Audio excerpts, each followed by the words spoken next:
Hello class 10th Bihar board के students, कैसे हैं आप लोग? बच्चे बहुत अच्छे हैं ना। और कैसी चल रही है आपकी तैयारी? मैं बार बार बोलता हूं कि कमेंट बॉक्स में जरूर लिख के बताएं ताकि मुझे पता चलेगा कि आपकी तैयारी चल कैसी रही है। अच्छी चल रही है तो लिखिए अच्छी चल रही है, अच्छी नहीं चल रही है तो वो भी लिखिए, ठीक है। शर्माना नहीं है, पढ़ाई अगर आप कर रहे हैं तो शर्माइएगा तो भाई रह जाइएगा यहीं पर। तो स्वागत करते हैं हम आपका अग्नि बैच में, जहां पर आपको विज्ञान का सिलेबस पूरे 70 दिन में पढ़ाया जाएगा और उसके साथ साथ आपको वहां पर ऑब्जेक्टिव क्वेश्चंस भी देखने को मिलेंगे। यानी हर एक चैप्टर जैसे कंप्लीट होगा तो ऑब्जेक्टिव क्वेश्चन का भी तैयारी किया जाएगा, सब्जेक्टिव क्वेश्चन का भी तैयारी करवाया जाएगा। उसके साथ साथ जो भी क्वेश्चंस बिहार बोर्ड में पूछे जा चुके हैं, चाहे कोई सा चैप्टर हो, वो सारे क्वेश्चंस को भी डिस्कस किया जाएगा अच्छे से, ठीक है। तो टेंशन वाली कोई बात नहीं है। तो आज के इस वीडियो में हम लोग रासायनिक अभिक्रिया एवं समीकरण का नेक्स्ट वीडियो ले आए हैं, जहां पर देखिए हम लोग विस्थापन अभिक्रिया के बारे में बात करेंगे, ठीक है। तो पेन और कॉपी निकाल लीजिए और जैसा जैसा हम लिखे हैं ना वैसा ही वैसा लिखिए, ताकि अभी एग्जाम का 3 महीना बचा हुआ है, ताकि आपका रिवीजन अच्छे से हो पाए। तो जो जो हम लिखे ना वही वही लिखिए, ठीक है। जो बोर्ड पर लिखा हुआ है वही चीज़ से आप अपना नोट बना सकते हैं और एग्जाम टाइम में एकदम बढ़िया से तैयारी कर सकते हैं। तो जी हाँ, चलिए स्टार्ट करते हैं। विस्थापन अभिक्रिया बच्चों क्या होता है? तो देखिए, इन अभिक्रियाओं में अधिक अभिक्रियाशील तत्व कम अभिक्रियाशील तत्व को उसके यौगिक से या उसके लवणीय विलयन से विस्थापित कर देते हैं। अब एक बात आपको बताता हूं, मैं आपको बहुत अच्छा सा एग्जाम्पल देता हूं, ठीक है। अब अच्छा सा एग्जाम्पल क्या है? तो यहां पर देखिए, ये रहा एग्जाम्पल।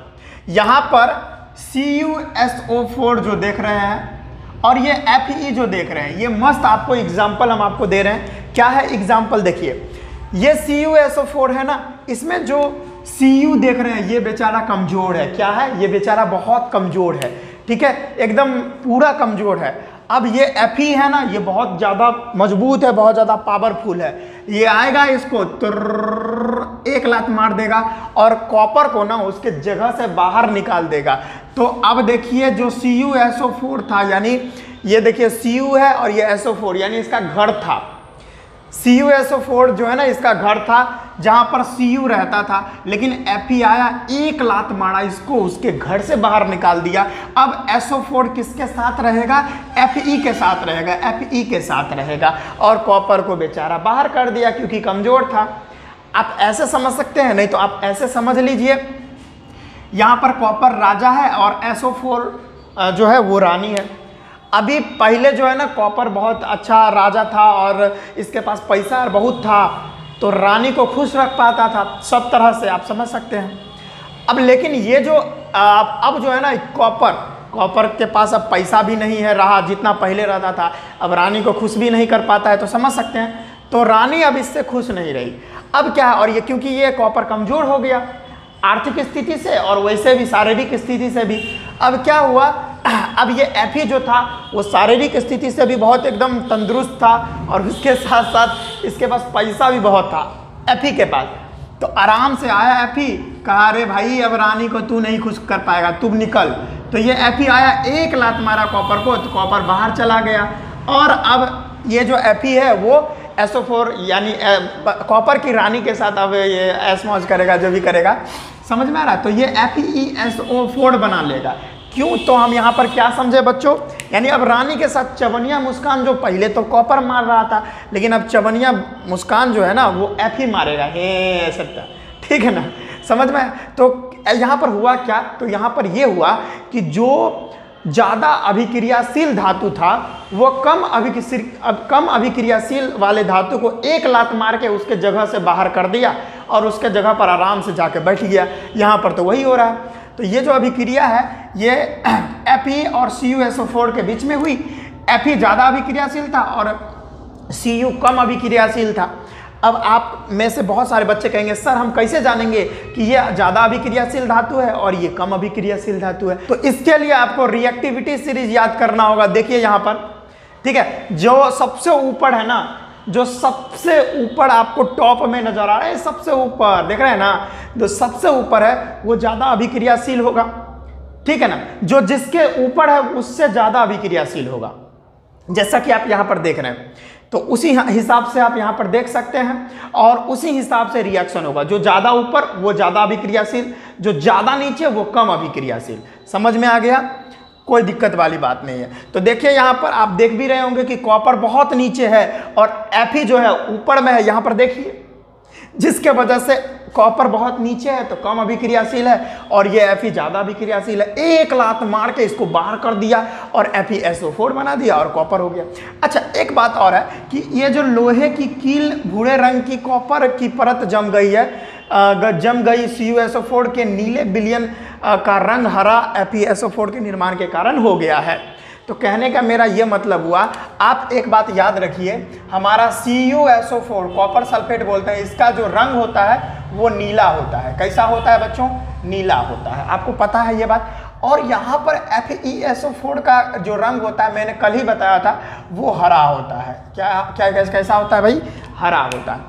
तो अब देखिए, कॉपर सल्फेट का जो रंग था ना, नीला था, अब लेकिन Fe आ गया ना, तब इसका रंग भी चेंज हो गया।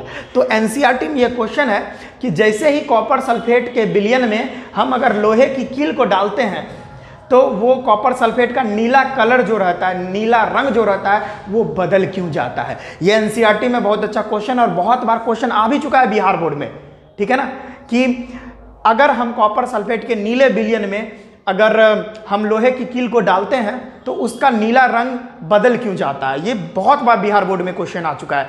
तो इसलिए बदल जाता है क्योंकि भाई साहब, जो कॉपर सल्फेट का नीला कलर रहता है ना, तो कॉपर सल्फेट में से कॉपरे हट जाएगा। अब कॉपर के वजह से ही नीला कलर था, अब कॉपरे हट गया, अब आयरन घुस गया, जिसके वजह से उसका रंग चेंज हो गया। ओके बच्चों, ये समझ में आया? बहुत बढ़िया। अब यहाँ पर एक और एग्जाम्पल, ये आपने देख लिया, एक और एग्जाम्पल आप देख लो।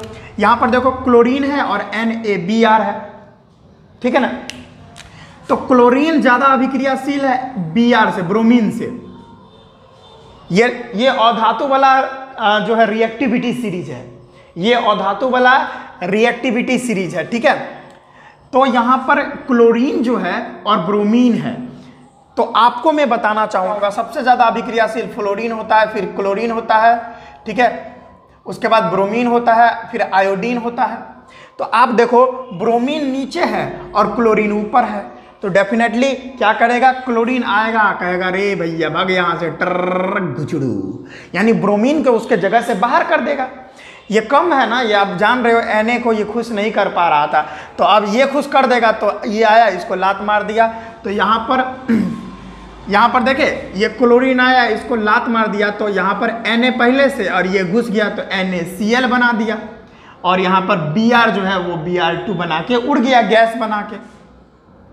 अच्छा, एक बात बताओ, यहाँ पर ये समीकरण जो है संतुलित नहीं है, तो आप संतुलित कर लेना, ठीक है। इसमें बहुत सारी बातें और भी हैं जो मैं नहीं बताने वाला, क्योंकि उतना डिटेल में हम लोग नहीं पढ़ने वाले, ठीक है। अगर शुरू से पढ़ते ना तो हम डिटेल में बताते, अभी उतना डिटेल में नहीं जा रहे हैं। अब द्विविस्थापन अभिक्रिया को हम देखते हैं क्या होता है बच्चों। द्विविस्थापन अभिक्रिया, इन अभिक्रिया में उत्पादों का निर्माण दो यौगिकों के बीच आयनों के आदान प्रदान से होता है। अरे भैया देखो, इसका ना बहुत ही अच्छा एग्जाम्पल हम बताते हैं। देखो यहाँ पर Na, देखो एक बात मैं बताऊँ, तो देखो यहाँ पर Na2SO4 है, तो इस पर 2 प्लस चार्ज, इस पर 2 माइनस चार्ज, ठीक है। अब यहाँ पर आप देखो BaCl2 है, BaCl2 है, तो इस पर +2 चार्ज, इस पर 2 माइनस चार्ज। कुछ नहीं होगा, ये अभिक्रिया में ना ये Cl2 वाला माइनस इसके पास चला जाएगा, और ये SO4 2 माइनस जो है ना इसके पास चला जाएगा, और कुछ नहीं होगा। क्या बोला मैंने? ई वाला जो आयन है ना इसके पास चला जाएगा, और यहाँ वाला जो आयन है इसके पास चला जाएगा। हाँ, अपने बीवी को अदला बदली कर लिया, एक तरह से समझ सकते हो, तो ठीक है। अपना वाला बीवी उसको दे दिया, उसको वाला बीवी अपना खुद ले लिया, वो समझ में आ रहा है। ये इसको दे दिया और ये इसको दे दिया, तो वही बात हुआ है। अब ये इसको दे दिया, ये इसको दे दिया, तो नया चीज़ बनने वाला है। तो NaSO4 था पहले, अब ये SO4 तो इसको दे दिया, तो ये और Cl2 इसके पास चलाया, तो बन गया NaCl, और प्लस में यहाँ BaCl2 पहले था, लेकिन अब ये वाला SO4 यहाँ आ गया और Cl2 तो इसके पास चला गया, तो BaSO4 बन जाएगा, ठीक है। तो क्या है कि यह अभिक्रिया में ना जो उत्पाद का निर्माण होता है ना, दो यौगिकों के बीच ना आयन का आदान प्रदान होगा। अपना वाला आयन इसको दे देगा और उसका वाला आयन खुद ले लेगा। तो आयनों के आदान प्रदान से जो भी यौगिक बनते हैं तो इस तरह के अभिक्रिया को हम द्विविस्थापन अभिक्रिया कहते हैं। यानी दो बार विस्थापन हो गया, एक यहाँ चलाया तो एकल विस्थापन और ये वाला यहाँ चलाया तो द्विविस्थापन। ठीक है बच्चों, आ गया समझ में? तो कोई दिक्कत वाली बात नहीं, इसको थोड़ा हम मिटाएंगे यहाँ नीचे नीचे नीचे। आई थिंक बच्चों आपको मज़ा भी आ रहा होगा और समझ में भी सारा कुछ आ रहा होगा। कोई दिक्कत है तो आप कमेंट करके पूछ ले भाई, है ना। अब Na2SO4 है और BaCl2 है, तो ये इसको हटा दिया और ये यहाँ वाला यहाँ चला आया, तो ये NaCl और BaSO4 बन गया। और ये जो BaSO4 है ना यहाँ पे, वो बेरियम सल्फेट, और इसका जो रंग होता है ना ये उजला होता है। ठीक है, कैसा होता है? उजला रंग होता है। और यहाँ पर ये जो है ना उजला रंग क्यों बनाया है? क्योंकि यहाँ पर प्रेसिपिटेट बन गया है, अवक्षेप बन गया है। क्या? क्योंकि ये उजला रंग का क्या बन गया है? अवक्षेप बन गया है। अब अवक्षेप क्या होता है सर जी? आपको बता रहे हैं, टेंशन ना लीजिए। अवक्षेप क्या होता है बढ़िया से बताएंगे। देखिए, बेरियम सल्फेट के सफ़ेद अविलय अवक्षेप का निर्माण होता है। यानी एक ऐसा मतलब कंपाउंड होता है, अवक्षेप एक ऐसा यौगिक होता है जो क्या होता है? घुल नहीं पाता है। जो क्या होता है? जो विलयन में घुल ही नहीं सकता है। इस तरह के पदार्थ को हम क्या बोलते हैं? अवक्षेप बोलते हैं। तो अवक्षेप एक ऐसा पदार्थ होता है जो विलयन में घुल ही नहीं पाता है, तो उसी को हम अवक्षेप बोलते हैं। तो ये जो भी द्विविस्थापन अभिक्रिया है ना, सभी अभिक्रिया में क्या होगा? जितने भी द्विविस्थापन अभिक्रिया है सभी में अवक्षेप बनता ही बनता है। ठीक है, समझ में आ रहा है? सभी में अवक्षेप बनता है, तो इसमें भी अवक्षेप बन गया। तो इस तरह के अब ऐसा अभिक्रिया जिसमें अवक्षेप का निर्माण हो जाए, ऐसा अभिक्रिया जिसमें अवक्षेप का निर्माण हो जाए, तो उस तरह के अभिक्रिया को हम अवक्षेपण अभिक्रिया बोलते हैं। प्रेसिपिटेशन रिएक्शन, अवक्षेपण अभिक्रिया। वैसा अभिक्रिया जिसमें अवक्षेप बन जाए, वैसा अभिक्रिया जिसमें अवक्षेप का निर्माण हो जाए, तो उसको क्या बोलते हैं? अवक्षेपण अभिक्रिया, यानी प्रेसिपिटेशन रिएक्शन इंग्लिश में बोलते हैं। ठीक है, तो हर एक भाई या तो द्विविस्थापन अभिक्रिया बोल लो या अवक्षेपण अभिक्रिया, दोनों सेम ही है, क्योंकि दोनों बात तो वही है ना। हर एक द्विविस्थापन अभिक्रिया में अवक्षेप का निर्माण होता ही होता है। ठीक है, यहाँ पर उजला अवक्षेप बना। अब यहाँ पर देखिए PbNO3 का होल ट्वाइस, ये जो रंग होता है ना PbNO3, लीड नाइट्रेट इसको बोलते हैं। इसका जो रंग होता है वो रंगहीन होता है, ये रंगे नहीं होता है, बेरंग है इसका जिंदगी। आय हाय हाय हाय। और यहाँ पर लीड नाइट्रेट में जैसे ही पोटासियम आयोडाइड, इसको क्या बोलते हैं? पोटासियम आयोडाइड, जैसे ही मिलाएंगे तो क्या होगा बच्चों? तो यहाँ पर कैसे क्या क्या होगा वो अभी बता रहे हैं। देखिए PbNO3 का होल ट्वाइस है, समझते हैं। इसके पास 2+ चार्ज और यहाँ पर होल ट्वाइस है ना, तो इस पर 2- चार्ज। पोटासियम पर आ जाइए, प्लस में पोटासियम और अच्छा यहाँ पर अगर हम 2 लगा दें तो 2, तो यहाँ पर 2 पॉजिटिव, डायरेक्ट अगर हम पॉजिटिव ना लगाए तो यहाँ पर 2 पॉजिटिव मान लेते हैं और यहाँ पर 2 निगेटिव। वैसे अगर 2 दे देते तो कोई दिक्कत नहीं रहता। चलिए भाई, कुछ बहुत सारे ऐसे भी होंगे जो कह देंगे सर जी गलत पढ़ा रहे हैं, तो लो भाई लो, खुशी लो तुम लोग। 2 के पॉजिटिव और I निगेटिव। ठीक है, अब कोई दिक्कत? अब देखिए यहाँ पर 2 पॉजिटिव चार्ज है, देख रहे हैं, और यहाँ पर 2 निगेटिव चार्ज है। तो ये वाला आयन इसके पास चला जाएगा और ये वाला आयन इसके पास चला जाएगा। तो जैसे ही Pb के पास I चला आया, Pb के पास I गया, आयोडीन गया, तो क्या बनेगा? Pb पहले से है और इसका वाला जो आयोडीन यहाँ पर देख रहे हैं वो यहाँ चला आया, तो PbI नहीं बन सकता है, PbI2 बनेगा। जो PbI अगर बनता तो उसका नाम क्या होता? Lead iodide. क्या होता भाई? Lead iodide. तो देखिए, हमको पता है बहुत सारे स्टूडेंट्स को ये नहीं आता है, तो मैंने इसका भी वीडियो बना चुका हूँ, तो वो जाके देख सकते हैं। नहीं तो अगर बहुत सारे बच्चे कमेंट करेंगे ना सर इसका नाम कैसे लिखते हैं, इसका ये जो नाम है इसका जो अनुसूत्र होगा वो हम कैसे लिखेंगे, तो वो वीडियो अगर बहुत सारे स्टूडेंट कमेंट करेंगे तो हम उसका वीडियो भी बना देंगे अलग से। देखिए, लीड को हम इसका जो सिंबल होता है वो Pb लिखते हैं, आयोडीन के लिए I लिखते हैं। इसका संयोजकता 2 होता है, इसका संयोजकता 1 होता है। एक दूसरे के क्रॉस करेंगे तो PbI2 बनेगा। देखिए, बहुत डिटेल से जा रहे हैं, मुझे इतना डिटेल में नहीं जाना चाहिए था। PbI2, हमको पता है ये सब चीज़ आप पढ़ के आए होंगे, इसी के लिए PbI2 यहाँ पर बना है प्लस में। यहाँ देखिए, यहाँ पर बच गया K तो यहाँ पर हो जाएगा K, और K के साथ जो आयोडीन है ये तो यहाँ चला गया, अब K पॉजिटिव के साथ अब ये NO3 मिल जाएगा, तो यहाँ पर KNO3 बन गया। तो वही बात ऊपर वाला रिएक्शन दिया हुआ है। आई थिंक बच्चों आपको समझ में आया होगा, कोई दिक्कत वाली बात नहीं है। यहाँ पर ना आयोना का ना आयंस का आदान प्रदान हो जाता है, आयनों का क्या होता है, आदान प्रदान हो जाता है मेरे प्यारे बच्चों। तो यहाँ पर क्या हुआ है, ये जो रंगहीन यौगिक था इसका अगर पोटेशियम आयोडाइड के साथ अभिक्रिया कराए तो यहाँ पर PbI2 बना। अच्छा, ये जो डाउन एरो देख रहे हैं ना, नीचा जो तीर चल रहा है, ये तीर ऐसे अगर तीर आप देख लें ना तो समझ जाइए अवक्षेप का निर्माण हुआ है। क्या अवक्षेप का निर्माण हुआ, और यहाँ पर जो है ना पीला अवक्षेप बना है। कैसा अवक्षेप, पीला अवक्षेप, ठीक है।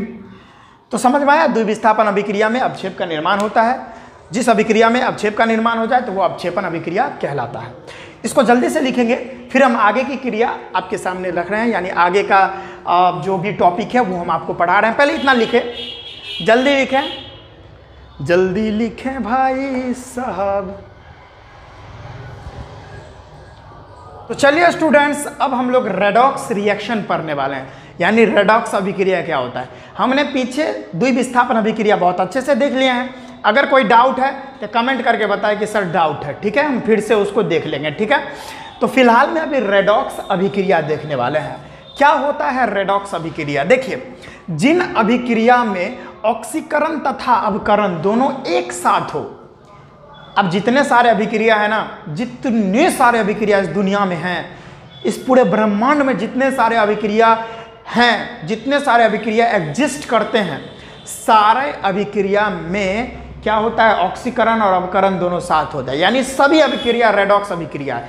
अगर ऑक्सीकरण होगा ना तो अवकरण होगा ही होगा। क्या बोला मैंने, अगर ऑक्सीकरण हो गया ना तो अवकरण होना फिक्स है। ऐसा नहीं होगा कि एक कोनो ऐसा अभिक्रिया होगा जिसमें खाली ऑक्सीकरण ही होगा, नहीं, अवकरण भी होगा। अगर अवकरण हो गया तो ऑक्सीकरण होगा ही होगा। अब ये कैसे होगा, ये बहुत डिटेल से आप क्लास 11th में पढ़ने वाले हो। रेडॉक्स रिएक्शन एक चैप्टर है क्लास 11th का केमिस्ट्री में, उसमें बहुत अच्छे से पढ़ोगे, ठीक है। तो कोई दिक्कत नहीं है, अभी हम बेसिक जान रहे हैं, वहाँ पर बहुत अच्छे से पढ़ेंगे, ठीक है।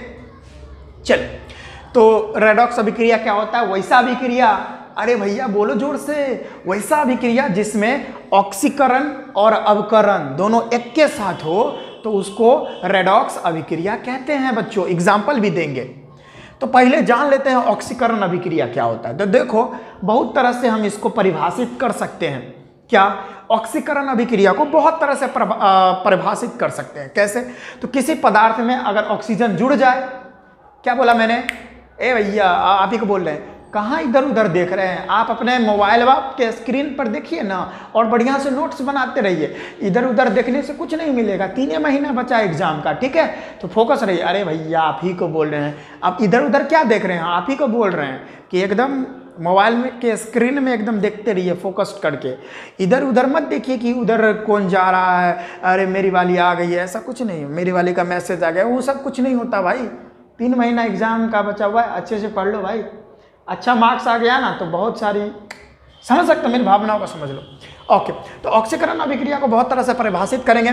किसी पदार्थ में ऑक्सीजन अगर जुड़ जाएगा ना, कोई पदार्थ है उसमें अगर ऑक्सीजन को ठेल के हम जुड़वा दिए तो वो भी क्या कहलाता है, ऑक्सीकरण ही कहलाता है। यानी कोई पदार्थ था कॉपर, उसके साथ साथ ऑक्सीजन उसमें जुड़वा दिए तो कॉपर ऑक्साइड बन गया, तो ये कॉपर का क्या हो गया, ऑक्सीकरण हो गया। तो कोई भी पदार्थ में अगर ऑक्सीजन को ठेल के मतलब जोड़ दोगे तो कोई पदार्थ में अगर ऑक्सीजन जुड़ जाएगा तो वो ऑक्सीकरण हो जाएगा वहाँ पर।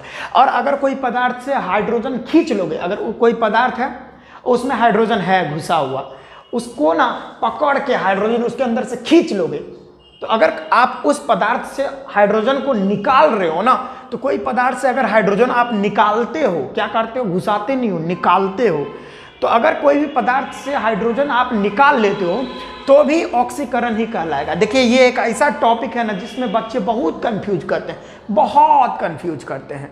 तो कंफ्यूजन की बात ही नहीं है भाई, क्यों कंफ्यूज हो गए आप, अभी हमसे पढ़ रहे हो ना, देखो नहीं कंफ्यूज हो गए, बस इधर उधर मत देखिए, तब हम नहीं रिस्क लेंगे। आपका नज़र मेरे ऊपर होना चाहिए, जो मैं पढ़ा रहा हूँ उस पर होना चाहिए, इधर उधर नहीं होना चाहिए। तब ये जो कंसेप्ट है इसके पीछे का वो सारा समझ में आएगा।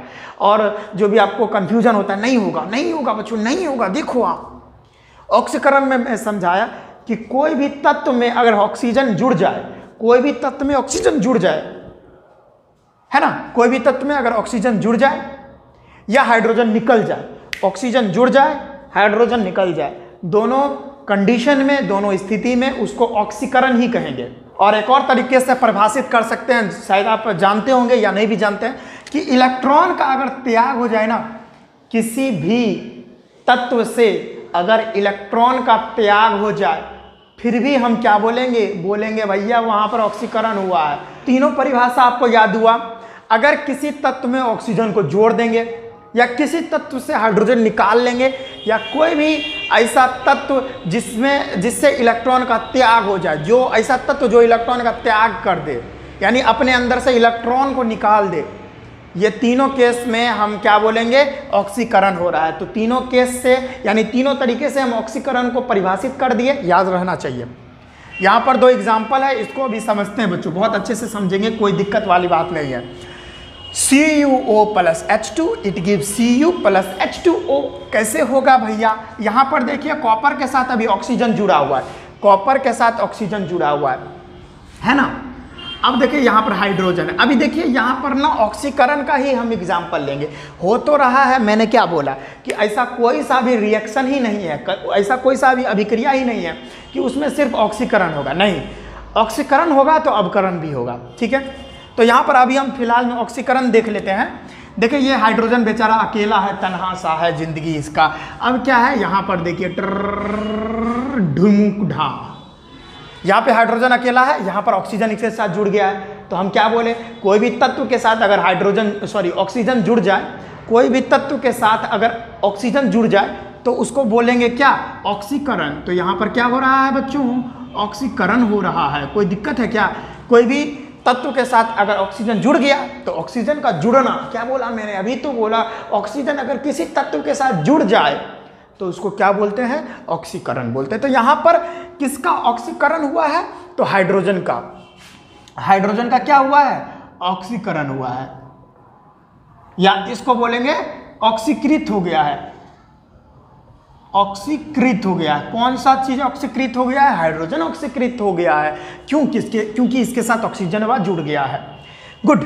अच्छा, अब हमने आपको बोला कि इलेक्ट्रॉन का ना अगर त्याग हो जाए, अगर इलेक्ट्रॉन का त्याग हो जाए तब पर भी हम उसको ऑक्सीकरण बोलेंगे। कैसे, तो देखिए यहाँ पर जिंक है, क्या है, यहाँ पर जिंक है, और जिंक जो है यहाँ पर देखिए Zn2 पॉजिटिव बना दिया है।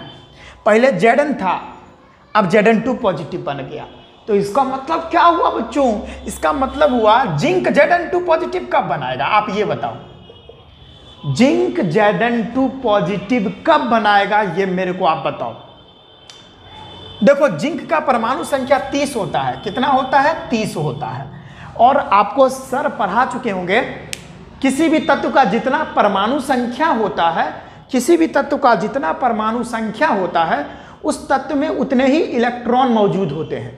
तो भैया अगर इसका जिंक का परमाणु संख्या 30 हुआ ना, तो इसके अंदर 30 गो इलेक्ट्रॉन होगा। तो भैया यहाँ पर 30 इलेक्ट्रॉन होगा। अब यहाँ पर Zn, पहले Zn के पास 30 गो इलेक्ट्रॉन था, अब Zn2 पॉजिटिव बन गया। तो देखो Zn2 पॉजिटिव बन गया, यानी 2 गो प्लस का चार्ज है, यानी ये 2 इलेक्ट्रॉन को ना अपने अंदर से बाहर निकाल दिया होगा। क्या किया होगा, Zn2 पॉजिटिव कब बना होगा, यह अपने अंदर से 2 इलेक्ट्रॉन को निकाल दिया होगा। तो पहले तो इलेक्ट्रॉन 30 था, अब इसमें इलेक्ट्रॉन कितना होगा, 28 गो इलेक्ट्रॉन होगा। तो भाई साहब यहाँ पर क्या किया है, इलेक्ट्रॉन का लॉस किया है, इलेक्ट्रॉन का त्याग कर दिया। और मैंने आपको अभी बताया, अगर इलेक्ट्रॉन का त्याग हो जाए, अपने अंदर से कोई तत्व इलेक्ट्रॉन को बाहर निकाल दे, फिर भी हम क्या कहते हैं, उसको ऑक्सीकरण कहते हैं। तो यहाँ पर भी क्या हुआ है भैया, यहाँ पर भी जिंक का ऑक्सीकरण हुआ है। हम क्या बोलेंगे, किसका ऑक्सीकरण हुआ है, यहाँ पर जिंक का क्या हुआ है, ऑक्सीकरण हुआ है। भाई साहब कितना मजा वाला बात है, ऑक्सीकरण। या समझ में आ गया?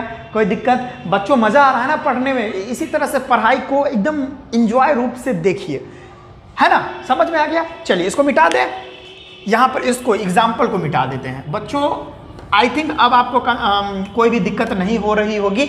अगर अभी भी दिक्कत है ना बच्चों, अगर अभी भी दिक्कत है तो आप कमेंट बॉक्स में, बोलता हूँ बार बार कि कमेंट बॉक्स आप ही के लिए होता है, कमेंट करें, हम आपको अच्छे से समझाएंगे। फिर नेक्स्ट वीडियो बना देंगे, उसमें भी हम कहेंगे कि भाई कुछ कुछ ऐसे स्टूडेंट जिनको ये वाला यहाँ इतना ये समझ नहीं आया तो मैं दोबारा वहाँ पर बता दूंगा, तो कमेंट जरूर करें, कोई दिक्कत नहीं। अब करण क्या होता है? अच्छा, ऑक्सीकरण को इंग्लिश में ऑक्सीडेशन बोलते हैं, अवकरण को इंग्लिश में रिडक्शन बोलते हैं, ठीक है ना? हम तो सीबीएसई को पढ़ाते थे, लेकिन अब बिहार बोर्ड को पढ़ाने लगे हैं, तो लगता है मेरा इंग्लिश सब खत्म हो गया है। बहुत सारा बच्चा बोलता भी है कि सर आप तो सीबीएसई को पढ़ाते थे इंग्लिश मीडियम से, अब पूरा हिंदी बोलते हैं तो हमको सुनने में बड़ा मज़ा आता है। तो भाई बिहार बोर्ड को पढ़ा रहे हैं, तो बिहार बोर्ड में क्या होता है कि बच्चे से इंग्लिश पढ़ाई ही नहीं होती है। तो अगर अब इंग्लिश नहीं, अब डेफिनेटली अगर इंग्लिश पढ़ाई होने लगे तो बिहार बोर्ड का भी बच्चा इंग्लिश में स्ट्रांग होगा, पढ़ने में बहुत तेज होगा इंग्लिश में, लेकिन इंग्लिश की पढ़ाई होती ही नहीं है, तो क्या कर सकते हैं? इसीलिए बिहार बोर्ड के बच्चे इंग्लिश में थोड़े कमज़ोर होते हैं। लेकिन भैया मैथ में टक्कर ना लेना बिहार बोर्ड के बच्चों से, बहुत स्ट्रांग होते हैं। हाँ ओके। अवकरण, देखिए अवकरण क्या होता है, यानी रिडक्शन क्या होता है? तो किसी पदार्थ में ऑक्सीजन का निकलना, यानी किसी पदार्थ में ऑक्सीजन का निकलना, यानी किसी पदार्थ से होगा, यहाँ पर किसी पदार्थ से। अगर देखिए ऑक्सीकरण का ठीक उल्टा है भाई, कुछ नहीं करना भैया, कितना आसान तो है, मज़ा आ रहा है ना? देखिए ऑक्सीकरण जो भी है ना, इसका ठीक उल्टा कर दीजिए, वही हो जाएगा अवकरण। ऑक्सीकरण का जो होगा इसका ठीक उल्टा अवकरण होगा। तो पहले यहाँ पर ऑक्सीजन को जोड़ रहे थे, तो यहाँ पर ऑक्सीजन को निकाल देंगे। कोई भी तत्व से अगर ऑक्सीजन को बाहर निकाल लीजिएगा, खींच के बाहर निकाल लीजिएगा, तो उसको हम बोलेंगे अवकरण। या किसी तत्व में ऑक्सीजन को क्या करेंगे? जोड़ देंगे। देखिए यहाँ हाइड्रोजन को, एक मिनट, यहाँ पर हाइड्रोजन को निकाल रहे थे, यहाँ पर हाइड्रोजन को जोड़ देंगे। यहाँ पर ऑक्सीजन को निकाल रहे हैं, वो यहाँ पर ऑक्सीजन को जोड़ रहे हैं। तो क्या करना है? अवकरण क्या होता है? किसी पदार्थ से अगर ऑक्सीजन को आप बाहर निकाल देंगे या हाइड्रोजन को जोड़ देंगे, दोनों कंडीशन में, दोनों स्थिति में हम उसको अवकरण ही कहेंगे। या तो ऑक्सीजन को क्या कीजिए? ठेल के, यानी बाहर निकाल लीजिए, या हाइड्रोजन को ठेल के बाहर घुसा दीजिए। ठीक उल्टा, अब ऑक्सीकरण का ठीक उल्टा अवकरण होता है। आ गया समझ में? ऑक्सीकरण में क्या था? ऑक्सीजन को ठेल के घुसा रहे थे और हाइड्रोजन को खींच के बाहर निकाल रहे थे। अवकरण में क्या है? अवकरण में ऑक्सीजन को खींच के बाहर निकाल रहे हैं और हाइड्रोजन को ठेल के बाहर घुसा रहे हैं। खींच ठेल हो रहा है यहाँ पर। आ रहा है समझ में बच्चों? हाँ बच्चों आ रहा है समझ में, गुड। और यहाँ पर एक और बात बताए थे कि यहाँ पर इलेक्ट्रॉन का त्याग होता है, इलेक्ट्रॉन अपने अंदर से बाहर निकाल देता है कोई तत्व। लेकिन यहाँ पर क्या होता है? इलेक्ट्रॉन किसी से ले लेता है अपने अंदर, यानी इलेक्ट्रॉन का लाभ होता है, गेन हो जाता है इलेक्ट्रॉन का। कहता है आ ससुरी का, आजा मेरे अंदर आजा, तो अपने अंदर इलेक्ट्रॉन को ले लेता है। ओके बच्चों, तो देखिए मैं एग्जांपल देता हूं। जैसे देखिए यहाँ पे CuO + H2, पीछे वाला एग्जांपल लेते हैं तो बनेगा Cu + H2O। तो देखो यहाँ पर क्या हुआ, यहाँ पर क्या हुआ, देखो CuO और यहाँ पर Cu को देखो आप। पहले Cu के पास ऑक्सीजन था, क्या था? पहले Cu के पास ऑक्सीजन था, लेकिन अब नहीं है। यहाँ पर देखो, पहले Cu के पास ऑक्सीजन था ना, लेकिन अब Cu अकेला हो गया। तो मैंने क्या बोला? किसी भी तत्व से या किसी भी पदार्थ से ऑक्सीजन को खींच के बाहर निकाल दो। किसको? किसी भी तत्व में से ऑक्सीजन को खींच के बाहर निकाल दो, तो वो क्या कहलाता है? अवकरण कहलाता है। तो देखो यहाँ पर ऑक्सीजन था, कोई ऐसा होगा जो खींच के ऑक्सीजन को बाहर निकाल दिया होगा, तो यहाँ पर ऑक्सीजन बाहर निकल गया। तो जैसे ही ऑक्सीजन किसी तत्व से या किसी भी पदार्थ से बाहर निकल गया, तो वहाँ पर क्या हो जाता है? अवकरण हो जाता है। तो यहाँ पर क्या हो जाएगा? अवकरण हो जाएगा। किसका अवकरण हुआ है? तो CuO का अवकरण हो गया है, यानी रिडक्शन हो गया, रिड्यूस हो गया है CuO। ओके, एक और एग्जाम्पल था यहाँ पर, हम वो भी दे देते हैं। पहले इतना नोट कर लीजिए क्योंकि जगह नहीं है, तो जल्दी से नोट कीजिए या स्क्रीन शॉट कर ले आप, जो करना है करिए, जल्दी करिए, लेकिन कर लिए हैं बच्चों। तो चलिए हम इसको मिटा के और एक और समझ लेते हैं, इसको भी मिटा देते हैं, ठीक है। एग्जाम्पल ले लेते हैं।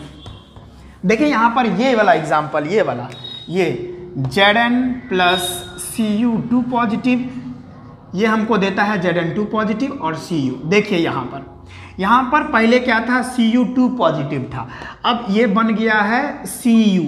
तो अब देखो भाई Cu2 पॉजिटिव, देखो Cu2 पॉजिटिव और Cu, इस दोनों को आप ध्यान से देखो। कॉपर का परमाणु संख्या 29 होता है, तो इसके अंदर 29 को इलेक्ट्रॉन होगा ना। जितना परमाणु संख्या किसी तत्व का उतना ही उसका क्या होता है, उतना ही उसमें इलेक्ट्रॉन होता है, इलेक्ट्रॉन। अब देखो भाई यहाँ पर Cu2 पॉजिटिव है, तो यहाँ पर क्या है, 2 पॉजिटिव है तो 2 इलेक्ट्रॉन माइनस कर दो 29 में से, 29 में से 2 इलेक्ट्रॉन जाएगा तो 27 इलेक्ट्रॉन इसके पास है। तो देखो यहाँ पर पहले इसके पास 27 इलेक्ट्रॉन है, कितना इलेक्ट्रॉन है, 27 इलेक्ट्रॉन। अब कितना यहाँ पर ये कॉपर के पास, ये देखो पूरा कॉपर के पास कितना इलेक्ट्रॉन है, 29 इलेक्ट्रॉन है। अरे भैया पहले तो कम इलेक्ट्रॉन था, अब ज़्यादा इलेक्ट्रॉन हो गया, तो इसका मतलब क्या, इलेक्ट्रॉन का लाभ हुआ है। 2 इलेक्ट्रॉन को पकड़ा होगा, मुंडी का होगा, आजा मेरे अंदर आजा, 2 इलेक्ट्रॉन का मुंडी पकड़ के अपने अंदर कर लिया होगा, यानी 2 इलेक्ट्रॉन बढ़ गया। पहले 27 इलेक्ट्रॉन था, अब 29 इलेक्ट्रॉन हो गया है, तो इलेक्ट्रॉन बढ़ गया इसके अंदर। तो भाई इलेक्ट्रॉन का लाभ हो जाए, अभी पढ़ाया मैंने अवकरण में, इलेक्ट्रॉन का लाभ हो जाए तो वहां पर क्या हो रहा है, अवकरण हो रहा है, यानी रिडक्शन हो रहा है, रिडक्शन हो रहा है, ठीक है, समझ में आया। जैसे यहाँ पर रेडॉक्स रिएक्शन लिखा हुआ है ना, देखो रेडॉक्स रिएक्शन का मतलब ही होता है, देखो RED का मतलब रिडक्शन और OX का मतलब ऑक्सीडेशन, यानी वैसा अभिक्रिया जिसमें रिडक्शन और ऑक्सीडेशन दोनों साथ होता है। तो इस कंडीशन में यहाँ पर देखिए, यहाँ पर क्या हुआ है, अवकरण हुआ है, इलेक्ट्रॉन का क्या हुआ है, इलेक्ट्रॉन का गेन हो गया, इलेक्ट्रॉन 2 को मुंडी पकड़ के खींच लिया। तो देखिए यहाँ पर Cu2 पॉजिटिव क्या हो गया है, इसका अवकरण हो गया है। तो आई थिंक बच्चों ये सारी बातें आपको समझ में आ रही होंगी, कोई दिक्कत वाली बात नहीं हुई होगी, ठीक है। कोई दिक्कत हुआ क्या, नहीं हुआ, ठीक है। चलिए एक और मैं छोटा सा बात बता दूं, मैं इसको मिटा दूं, चलिए मिटाते हैं। छोटा छोटा बात आपको समझ में आ रहा होगा और वो कहीं से कोई दिक्कत नहीं हो रही होगी, मुझे उम्मीद है बच्चे आपको समझ में आ रही होगी। जैसे देखिए ये CuO था और ये H2 था, तो ये बनता था Cu प्लस H2O। तो देखिए यहाँ पर ऑक्सीजन है और ऑक्सीजन यहाँ पर नहीं है, तो ऑक्सीजन निकल गया, तो यहाँ पर क्या हो रहा है, अवकरण हो रहा है। अब यहाँ पर देखिए यहाँ हाइड्रोजन था, यहाँ हाइड्रोजन था, अब यहाँ पर ऑक्सीजन नहीं है, अब यहाँ पर ऑक्सीजन आ गया, ऑक्सीजन जुड़ गया, इसका मतलब यहाँ पर क्या हो रहा है, ऑक्सीकरण हो रहा है, ऑक्सीकरण हो रहा है। तो ये जो अभिक्रिया है ना, इस अभिक्रिया को हम रेडॉक्स अभिक्रिया बोलते हैं। रेडॉक्स अभिक्रिया, क्यों रेडॉक्स अभिक्रिया बोलते हैं, रेडॉक्स अभिक्रिया इसको इसीलिए बोला जा रहा है क्योंकि इसमें ऑक्सीकरण और अवकरण दोनों एक साथ हो रहा है, तो ये रेडॉक्स अभिक्रिया हो गया। अच्छा, बहुत बच्चे बोलेंगे सर कोचिंग में तो एक और चीज़ पढ़ाया हुआ था, वो था सर ऑक्सीकारक, ऑक्सीकारक और अवकारक, इंग्लिश में ऑक्सीडाइजिंग एजेंट और रिड्यूसिंग एजेंट बोला जाता है। सर वो भी समझा दीजिए। तो देखो भाई बहुत आसान फंडा है, बहुत आसान फंडा है। ऑक्सीकरण और अवकारण, ऑक्सीकरण, ऑक्सीकारक और अवकारक, ये दोनों को ना, एक मिनट, दोनों को आपको ना पहचानने के लिए बोलेगा, ठीक है, और कुछ नहीं करने के लिए बोलेगा, पहचानना है। इसमें ये देखिए, ये अभिक्रिया में कौन सा ऑक्सीकारक है और कौन सा अवकारक है, कुछ नहीं करना भाई। एक ट्रिक बता देता हूँ, एक ट्रिक सीख लो। ट्रिक ये है, जिसका लिखना, जिसका ऑक्सीकरण हो रहा है, जिसका ऑक्सीकरण हो रहा है वो अवकारक है, वो अवकारक है, और जिसका अवकरण हो रहा है, जिसका अवकरण हो रहा है वो ऑक्सीकारक है। बहुत आसान है। जिसका ऑक्सीकरण हो रहा है वो अवकारक है, और जिसका अवकरण हो रहा है वो ऑक्सीकारक है। कितना आसान है ना आसान। तो देखिए यहाँ पर देखिए किसका अवकरण हो रहा है, तो CuO का अवकरण हो रहा है, तो CuO यहाँ पर क्या हो जाएगा, ऑक्सीकारक हो जाएगा, ऑक्सीकारक, क्योंकि इसके पास ऑक्सीजन है भी। ऑक्सीजन ये किसी को देने का काम करता है, ठीक है। पर देखिए CuO ये हो जाएगा ऑक्सीकारक, और उसके बाद यहाँ पर देखिए, अच्छा यहाँ पर जिसका ऑक्सीकरण हो रहा है वो अवकारक होगा, और जिसका अवकरण हो रहा है वो ऑक्सीकारक होगा। ये अब इसका अवकरण हो रहा है तो CuO ऑक्सीकारक हो जाएगा। और यहाँ पर देखिए ऑक्सीकरण किसका हो रहा है, हाइड्रोजन, तो यहाँ पर हाइड्रोजन क्या हो जाएगा, अवकारक हो जाएगा, अवकारक। कितना आसान है। तो चलिए आसान है तो बढ़िया है, तो इसको जल्दी से नोट कर लीजिए, जल्दी जल्दी नोट कीजिए इसको, या स्क्रीनशॉट भी कर सकते हैं आप, जो मन है कर ले। तो चलिए स्टूडेंट्स, अब हम लोग देखते हैं दैनिक जीवन में ऑक्सीकरण के क्या क्या प्रभाव हैं। बहुत इंपॉर्टेंट टॉपिक है, इसको बहुत अच्छे से देखेंगे, यहाँ से क्वेश्चन फंसना तय रहता है। तो अभी से एकदम नजर कराए रखिए। क्या है, पहले इसका जो दैनिक जीवन में प्रभाव है वो है संक्षारण। संक्षारण को कोरोजन बोलते हैं इंग्लिश में। क्या होता है, जब कोई धातु नमी के कारण, या कोई अम्ल के कारण, या कोई रासायनिक चीज के कारण, या कोई केमिकल के कारण, उस सब के कारण जो है वो उसके संपर्क में जैसे ही आती है, यानी कोई भी जो धातु है वो नमी के कारण, या कोई रसायन के कारण, या अम्ल के कारण उसके कांटेक्ट में जैसे ही आएगी ना, तो उसके कारण क्या होता है, उसकी जो ऊपरी परत होती है, धातु का जो ऊपरी परत होता है वो कमजोर हो जाता है तथा संक्षारित हो जाती है, खराब हो जाती है, उसका ऊपरी परत खराब हो जाता है। इसी प्रोसेस को, इसी प्रक्रिया को संक्षारण कहते हैं, कोरोजन कहते हैं, कि नमी के कारण या कुछ अम्लों के कारण अगर कोई धातु का जो परत होता है, ऊपरी परत, वो अगर खराब हो जाए तो यह प्रक्रिया संक्षारण कहलाती है बच्चों। जैसे बहुत अच्छा एग्जाम्पल है लोहे की वस्तुओं पे जंग लगना, ये नमी के कारण होता है। ये किसके कारण होता है, नमी के कारण, कि जैसे ही वो जो आयरन होता है, जैसे ही लोहा होता है, वो जल और ऑक्सीजन दोनों के कांटेक्ट में आता है तो Fe2O3.XH2O बनाता है। इसको हाइड्रेटेड आयरन ऑक्साइड बोलते हैं, और इसका जो रंग होता है ये भूरा रंग का होता है। कैसा होता है, यही तो जंग है भाई, यही तो जंग है, जंग यही तो है, यही भूरा रंग का होता है। एक और बात बता दें, लोहे पर जंग तब तक नहीं लगेगा जब तक वायु और नमी दोनों ना हो, यानी दोनों अगर होगा ना, दोनों अगर होगा तभी जंग लगेगा लोहे पर। दोनों में से अगर वायु लिखा गया, वायु, दोनों में से अगर एको को नहीं होगा ना तो लोहा पे जंगे नहीं लगेगा। तो जंग लगने के लिए दोनों चीज का होना अनिवार्य है, वायु में ऑक्सीजन और नमी में H2O तो होता ही है। तो अगर नमी और वायु में ऑक्सीजन ये दोनों अगर होगा तभी लोहे पर जंग लगेगा। इन दोनों में से न अगर एको को गायब हो जाएगा तो जंग ही नहीं लगेगा। समझ में आ रहा है। इसके लिए NCERT में एक एग्जाम्पल भी दिया होगा, यानी एक्टिविटी दिया होगा, तो वो हम यहाँ पे नहीं बताएंगे। एक में क्या होता है, एक बीकर लेता है जिसमें सिर्फ पानी डाल देता है और कील को डुबा देता है, नया कील को। एक में क्या करता है, आधा कील को मतलब वायु में रखता है और आधा कील को मतलब पानी में डुबा देता है, तो उसमें जंग लग जाता है। और एक में खाली जो है, एक में जो है हवा उबा नहीं रहता है, खाली एकदम नमी रहता है जी, यानी एक में सिर्फ हवा रहता है और नमी पूरा सोख लेता है, फिर भी जंग नहीं लगता। तो इसका मतलब ये हुआ कि जंग लगने के लिए, लोहे में जंग लगवाने के लिए दोनों चीज़ का होना आवश्यक है, यानी नमी का और ऑक्सीजन दोनों का। ये बात आपको आई थिंक समझ में आनी चाहिए। तो यहाँ जो आयरन है यानी लोहा है वो नमी और ऑक्सीजन दोनों के कारण इस पर जंग लग जाता है, और जो कि भूरा रंग का होता है, Fe2O3.XH2O यहाँ पर होता है। ठीक है, चलो अब चांदी में संक्षारण कैसे होता है। चांदी में भी संक्षारण हो जाता है। कैसे, तो जब Ag ऑक्सीजन के साथ अभिक्रिया करके H2S गैस के साथ रिएक्शन करता है तो Ag2S, ये देखिए ये काला रंग का होता है।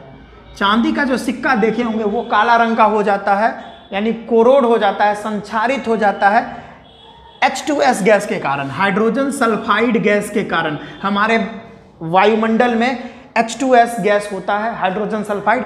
वो क्या करता है, Ag के साथ रिएक्शन करके Ag2S बना देता है, जो कि रंग काला होता है। खैर ये रिएक्शन अगर आपको समझ में नहीं आ रहा है तो मैं आपको बताता हूँ। कुछ बच्चे अभी कह रहे होंगे सर जी ये क्या कर दिए आप, यहाँ पर Ag आप प्लस में H2S और प्लस में O2, यहाँ पर बना दिया Ag2S और प्लस में H2O, यही तो रिएक्शन है।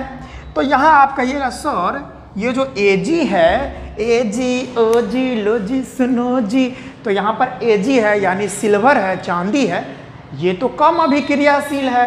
किससे, हाइड्रोजन से, यानी ये Ag कम अभिक्रियाशील है और ये हाइड्रोजन ज़्यादा अभिक्रियाशील है। फिर भी Ag एक लात मार के हाइड्रोजन को बाहर कर दिया है सर, देखिए, और Ag के जगह पे सल्फर आ गया, यानी यहाँ पे सल्फर के जगह पे जो यानी हाइड्रोजन का जो जगह था उस पर Ag आ गया है। सर ये आप बताइए, ये तो रूल को फॉलो ही नहीं कर रहा है सर, यहाँ तो उल्टा सीधा हो गया। आप बोलोगे सर जो ज़्यादा अभिक्रियाशील है वो ना कम अभिक्रियाशील वाले को एक लात मार के भगाता है, यहाँ पर कम अभिक्रियाशील वाला ज़्यादा अभिक्रियाशील को एक लात मार के भगा दिया। सर ये तो कोई जायज़ बात नहीं हुआ। तो हाँ बच्चों, यहाँ पर इसका भी हम जवाब देते हैं। बहुत सारे यहाँ पर मतलब यार आप पढ़ा रहे हैं तो इसको भी तो बताएं, बच्चे कंफ्यूज हो जाते हैं ना। मेरे वैसे 2-4 बच्चे पूछ लिए ये बात तो मैं बताया है ना। तो यहाँ पर देखिए होता क्या है, सबसे पहले यहाँ पर Ag जो है ना डायरेक्ट इसको ना हाइड्रोजन को लात नहीं मारता। होता क्या है कि पहले Ag जो है ना ऑक्सीजन के साथ अभिक्रिया करके Ag2O बना लेता है। अब Ag2O बन गया तो Ag2O H2S के साथ अभिक्रिया करता है, तब तो आराम से कर लेगा। तो Ag2S बन जाता है और हाइड्रोजन जो है ये ऑक्सीजन को लेकर चल जाता है H2। तो ये अभिक्रिया होती है। और यहाँ पर Ag2S होता है ना, ये काला रंग का होता है। कैसा रंग का होता है, काला रंग का। इसी के लिए चांदी का सिक्का देखे होंगे आप, जो हनुमान जी गला में चांदी का पहनले रहते हैं वो काला हो जाता है। ऐसे ही होता है, हाइड्रोजन सल्फाइड गैस के कारण होता है, हमारे वायुमंडल में मौजूद है। आ रहा है बच्चों समझ में। तो ये कंसेप्ट छोटी छोटी बातें जो आना चाहिए। पहले सिल्वर जो है चांदी, वो ऑक्सीजन के साथ अभिक्रिया करके Ag2O बना देती है, सिल्वर ऑक्साइड, और वो सिल्वर ऑक्साइड हाइड्रोजन सल्फाइड के साथ अभिक्रिया करता है, ना कि सिल्वर करता है। ठीक है, समझ में आ रहा है। ओके, ये बात आप आई थिंक आपको समझ में आनी चाहिए, बहुत इंपॉर्टेंट है। और बच्चे यहाँ पर कंफ्यूज हो जाते हैं, जैसे मैं आपको कंफ्यूज कराया है यहाँ पर देख रहे हैं कि सिल्वर ज़्यादा कम अभिक्रियाशील है, फिर भी हाइड्रोजन को लात मार दिया, तब देखिए यहाँ पर ये बना दिया। ऐसा तो नहीं होना चाहिए। तो रियल कंसेप्ट ये था, समझ में आ गया। हाँ, ये समझ में आ गया। अब देखिए तांबे का संक्षारण कैसे होता है। देखिए ये सब आप डिटेल में चैप्टर 3 में भी पढ़ने वाले हैं। धातु और अधातु एक चैप्टर है, उसमें भी आप इसको बहुत अच्छे से पढ़ने वाले हैं। तो अभी हम उतना डिटेल में नहीं जा रहे हैं, अभी उतना डिटेल में थोड़ी जा रहे हैं, अभी तो बस ऐसे ही बता रहे हैं। तो डिटेल में हम वहाँ देखेंगे धातु और अधातु में। फिलहाल में तांबे का संक्षारण कैसे होता है वो देखिए। कॉपर है वो जल, ऑक्सीजन, अरे भाई कितना बार लिखिएगा, और कार्बन डाइऑक्साइड, ये सभी के साथ अभिक्रिया करता है ना कॉपर। तो यहाँ पर बनाता है CuOH का होल ट्वाइस CuCO3, इसको बोलते हैं बेसिक कॉपर कार्बोनेट, यानी यह है क्षारीय कॉपर कार्बोनेट, यह है क्षारीय कॉपर कार्बोनेट। और इसी का रंग जो है ना ये हरा होता है। कैसा होता है भाई, ग्रीन होता है। इसीलिए तांबा का कोई चीज़ देखे होंगे तो बहुत दिन से रखा हुआ है तो वो हरा हरा हो जाता है, हरा हरा, है ना, समझ में है। तो तांबे पर इस तरह से संक्षारण होता है। यहाँ पर कार्बन मेन जो है ना, वायुमंडल में जो कार्बन डाइऑक्साइड गैस होता है ना, मेन जो इसका रोल है वो कार्बन डाइऑक्साइड का ही है। ये कार्बन डाइऑक्साइड के साथ अभिक्रिया करके, और जल और ऑक्सीजन तो हमारे वायुमंडल में मौजूद है ही, और मेन रोल कार्बन डाइऑक्साइड का होता है। और ऐसे ही अभिक्रिया करके यहाँ पर हरा रंग का कोई एक पदार्थ बना देता है, कॉपर के परत के ऊपर जमा हो जाता है। आ गया समझ में। तो इस तरह से भाई दैनिक जीवन का ऑक्सीकरण के प्रभाव है। क्योंकि देखिए ये केस तीनों कंडीशन में ना क्या हुआ है, पहले ऑक्सीकरण हुआ है और ऑक्सीकरण की वजह से संक्षारण हुआ है। देख रहे हैं सारे अति में देख रहे हैं, यहाँ भी देखिए ऑक्सीजन जुड़ा, यहाँ भी ऑक्सीजन जुड़ा, यहाँ भी ऑक्सीजन जुड़ा, और सभी ऑक्सीजन के जुड़ने की वजह से ऑक्सीकरण हो गया, और उसके वजह से क्या हो गया, उसमें किसी में जंग लग गया, कोई संचारित हो गया। ओके, चलिए अब संचारण से बचाव कैसे किया जाए, संचारण से बच कैसे सकते हैं। तो विद्युत, अरे भाई अब कचरा लग रहा है ना आपको, तो इसको हम मिटा देते हैं। जो जो हमको पढ़ना था वही हम रहने देते हैं और बाकी मिटा देते हैं। इधर भी मिटा दें, कचरा लग रहा है, अपने दिमाग में इतना कचरा भर के रखे हैं, सो उसको भी निकालिए ना। उसको निकालते तभी तक आप बहुत आगे गए रहते। अच्छा, लाइट भी कट गई, तो थोड़ा हम मैनेज कर लेते हैं, रुकिए।